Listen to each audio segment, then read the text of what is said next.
আমার প্রিয় ছাত্রছাত্রীরা, আজকে তোমাদের এই ভিডিওটিতে ক্লাস 8 ইংলিশ হাইলাইটস বই পিকে মুখার্জির পেজ নাম্বার 94 এবং 95 যে অ্যাক্টিভিটিটি আছে ট্রান্সলেশন সমেত, সেটি সলিউশনটি তোমাদের তুলে ধরার চেষ্টা করছি। আশা করি ভিডিওটি থেকে তোমরা উপকৃত হবে। যদি উপকৃত হও একটি লাইক করো, বন্ধুদের মধ্যে বেশি বেশি করে শেয়ার করো, সাবস্ক্রাইব করে রেখো। যারা যারা সাবস্ক্রাইব করেছো তাদের অসংখ্য ধন্যবাদ। যারা যারা সাবস্ক্রাইব করোনি, বুলবুল টিউটর ইংলিশ চ্যানেলটি নতুন ভিজিট করছো, তোমরা যদি সাবস্ক্রাইব করে রাখো, আমার পাঠানো সমস্ত আপলোডস করা ভিডিওসগুলো তোমরা তোমাদের মোবাইলে আগে আগে পেয়ে যাবে। অবশ্যই বেল আইকনটি প্রেস করতে হবে। আর আমি প্রশ্ন বিচিত্রারও কিছু সলিউশন পাঠানোর চেষ্টা করছি আসন্ন তোমাদের যে ফার্স্ট ইউনিট পরীক্ষায়। আশা করি তোমাদের কাজে লাগবে।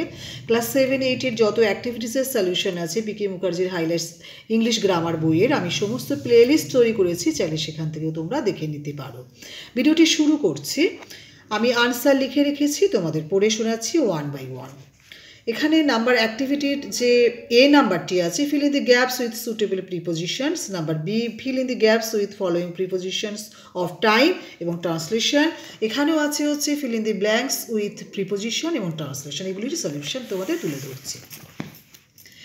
Number 1, he is now coming from market. Number 2, he shoot at the bird. Number 3, the ball fell into the tank. Number 4, they threw the stones at the frog. Number 5, the earth moves around the sun. Number 6, the clouds move to the south. Number 7, he came in Delhi from Kolkata.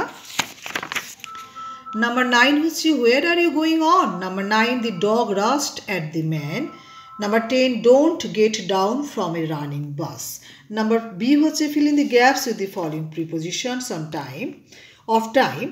Number 1, he came this morning from Howrah. First he set out for Delhi. At there he got on a train and reached here at 6 p.m. this evening. Number 2 হচ্ছে he reached at airport in Bangalore. Then I had to go at airport in Baliganj to the station to the south. My taxi arrived my house at 5 p.m. Number 3 হচ্ছে lion was walking in a forest to another. He looked at a deer and ran at it. He caught it and took it in his den.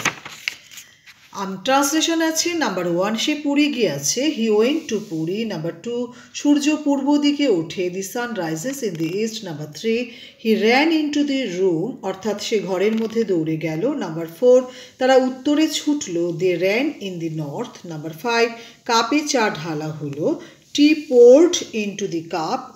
Number 6, সে স্টেশনের দিকে দৌড়ে গেল, he ran to the station. আমি মেলা থেকে 4খানা বই কিনেছি, I bought 4 books from the market. সে কাল কানপুরে রওনা দিয়েছে, he set out to Kanpur yesterday. Number 9, তুমি কি ঘরে ঢুকবে? Will you enter the room? তুমি কোথা থেকে এসেছো? Number 10, from where have you come? এবার অ্যাক্টিভিটি যে 95 যে অ্যাক্টিভিটিটি আছে সেটি সলিউশনটি তুলে ধরছি। Number 1, the music was composed by Lata. Number 2, the book was written by Roy. Number 3, the sweater is made with machine. Number 5, the play was directed by Mr. Dotto. Number 5, the letter was written by her in ink. Number 6, this paper was made with hand. Number 7, tie it with a rope. Tie it with a rope. Number 8, the picture is drawn in pencil. Number 9, the letter was written by the girl. Number 10, he hit me with a stick. এবার এই পেজের translation যেগুলো আছে সেগুলো তুলে ধরছি। Number 1, সে এই কবিতাটি লিখেছে, he has wrote the poem with this pen. Number 2 হচ্ছে এই গানটি গেয়েছেন Hemanta Kumar. The song is sung by Hemanta Kumar. এখানে যে ট্রান্সলেশনটি আছে, নাম্বার 1, সে এই কলম দিয়ে কবিতা লিখেছে।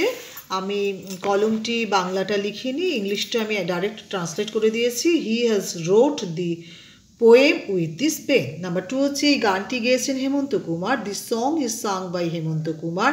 নাম্বার 3 সে ছুরি দিয়ে কেকটি কেটেছিল, he cut the cake with a knife. Number 4 সে লাঠি দিয়ে সাপটি মেরেছিল, he killed the snake with a stick. Number 5 হচ্ছে পেন্সিল দিয়ে লেখো, রাইট ইন পেন্সিল। নাম্বার 6 হচ্ছে this play is directed by Satyajit Ray. Number 7 he fought with a great courage. Number 8 হচ্ছে সে বন্ধুকে দিয়ে বইখানি পাঠিয়েছিল, he sent the book through his friend. Number 9 হচ্ছে মাই ছুরি দিয়ে রুটি কেটেছিল, mother cut the bread with this knife.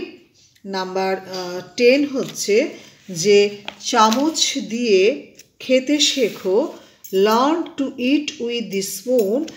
আর এখানে যে বাংলাটি আছে যে সে সাহসের সঙ্গে যুদ্ধ করেছিল, হি fought with a great courage. তার আগেরটি হচ্ছে যে এই নাটকটি সত্যজিৎ রায় দ্বারা পরিচালিত হয়েছিল, this play is directed by Satyajit Ray. Thank you for watching this video. যদি ভিডিওটি থেকে তোমরা বিন্দু মাত্র উপকৃত হও তাহলে লাইক, শেয়ার, কমেন্ট, সাবস্ক্রাইব করতে কিন্তু একদমই ভুলো না। Thank you.